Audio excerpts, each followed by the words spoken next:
Pabor ang ilang senador sa pagbibigay ng intelligence funds sa ilang sangay ng Department of the Interior and Local Government, partikular na sa Philippine National Police. Yan ang ulat ni Daniel Manalastas.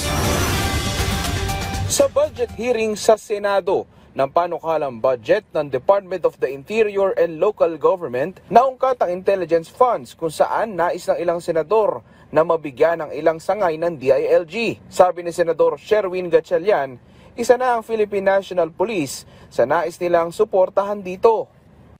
If there's one department that we want to support with intelligence fund, that's PNP. Because you need that to gather intelligence, counterintelligence, and we want to make sure that you're equipped in terms of information. We're going to have a per capita dito sa ating intelligence fund to be utilized ay 150 pesos per month per person po ang ating per capita.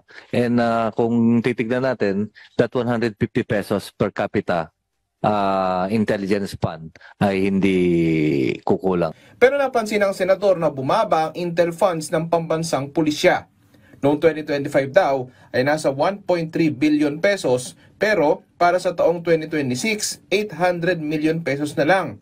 Dito na may pinaliwanag si DILG Secretary John Vic Remulla. Yes sir, we returned it because it was an insertion in the budget. And the insertion came from the person who requested 3,000 containers of fish. So Why will they insert intelligence funds? it beats me, sir. We didn't ask for it, so I returned it.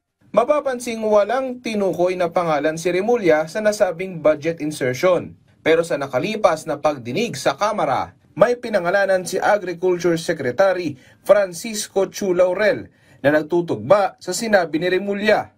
At ang rami kong tinanggal na listahan dahil maraming kalokohan. Sa totoo lang, nung panahon before my time, sa importation ng isda. And ayoko nang sabihin kasi meron din isang congressman na humingi sa akin ng maraming allocation at hindi ko pinagbigyan ng isda. At ang pangalan nun, Zaldico. Alright. You mentioned Congressman Zaldico, so do you have more information about that? Well, I only have personal knowledge on the 3 companies he wanted me to give allocation kahit na may formula na kami. Ang sinasabi ko lang, we were being forced at that time to give him 3,000 containers of fish, which I did not agree. Nauna nang nilinaw ni Senate President Tito Soto III na ang amendments o budget insertions mapa-individual o institutional na ginawa sa kasagsagan ng budget deliberations ay parte naman ng regular na proseso sa budget. Ang iba raw ay nagagamit para sa ikabubuti ng ibang programa ng gobyerno tulad ng classrooms, farm-to-market roads at mga tulay na magbebenepisyo ang taong bayan. Nauna na rin tiniyak ni Soto na sa 2026 budget, ang Senado ay magsusulong ng mga hakbang para sa transparency. Daniel Manalastas para sa Pambansang TV sa Bagong Pilipinas.